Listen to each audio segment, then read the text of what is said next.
जब गुरु के चरणों का आश्रय ले लेते हैं और उनके गुरुमुख से नाम मिलता है और साधना मिलती है, जब उस पर लगते हैं तो हमारी बुद्धि पवित्र होती है। अब यह अपवित्र बुद्धि है।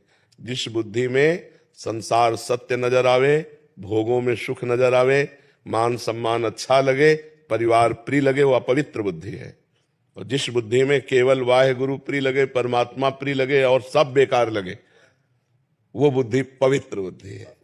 केवल परमात्मा प्रिय लगे, अपना शरीर भी प्रिय न लगे। देखो महापुरुषों के शरीर को कितना कष्ट दिया गया, अपार कष्ट, जो हम सोच के थर्रा जाते हैं। और वो कह रहे तेरा किया। ये है वाहे गुरु की प्रीति, है पवित्र बुद्धि जो परमात्मा में लगी। वाहे गुरु के सिवा आह नहीं निकला। तेरा किया मीठा लगे, मतलब तेरा किया सह सकता हूं। ये बात तो कहीं तक समझ में आती है कि भाई मालिक हो, साहब हो, अब जैसा निर्णय करो तो दास को सहना पड़ेगा, सहना पड़ेगा। और तेरा किया मीठा लगे, इसमें जमीन आसमान का अंतर है। सहना पड़ेगा, अब क्या करें। और उसमें तेरा किया मीठा लागे, तेरा किया मीठा लगे। वाह वाह गुरु, जैसे आप कर रहे हो मुझे बहुत अच्छा लगा। ये शरीर रहित महापुरुषों ने केवल प्रवचन नहीं दिया, करके दिखा दिया। अपनी गर्दन उड़वा दी। सामर्थ्य इतनी कि सब कुछ कर सकते हैं, लेकिन चुप होकर सह गए अपने। जब हम शरीर को प्रिय मानकर और भोगों का चिंतन करते हैं तो हमारी बुद्धि अपवित्र हो जाती है।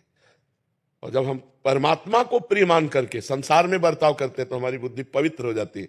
पवित्र बुद्धि अपने स्वरूप का अनुभव कर सकती है। अपवित्र बुद्धि देह का दर्शन करा सकती है।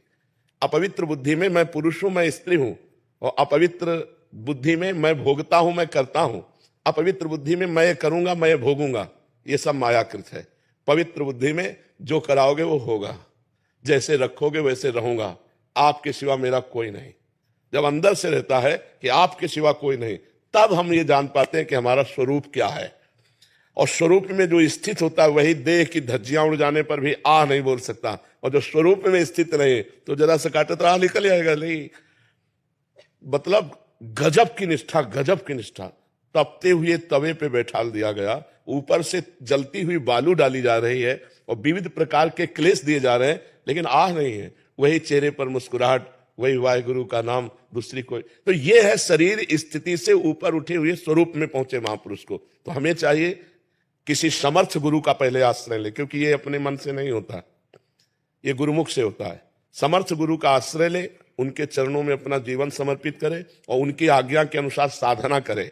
तो साधना करते करते जब बुद्धि पवित्र होती है, संसार और संसार के भोगों का त्याग हो जाता है, तब अपने स्वरूप का ज्ञान होता है। वो भी भगवान की कृपा समझो। जान सोई जाने जे देहु जनाई, और जानत तुम्हें तुम्हें हो जाए।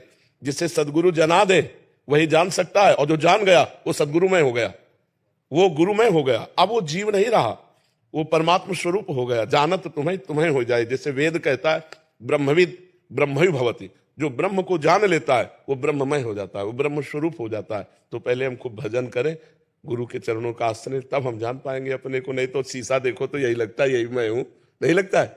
स्वरूप की तरफ तो नहीं जाता, यही लगता है मैं पुरुष हूं, यही ढांचा मेरा है। जबकि ये मायाकृत ढांचा है और मैं परमात्मा स्वरूप हूं, और ये प्रकृति स्वरूप है। प्रकृति को परमात्मा मानना यही माया है।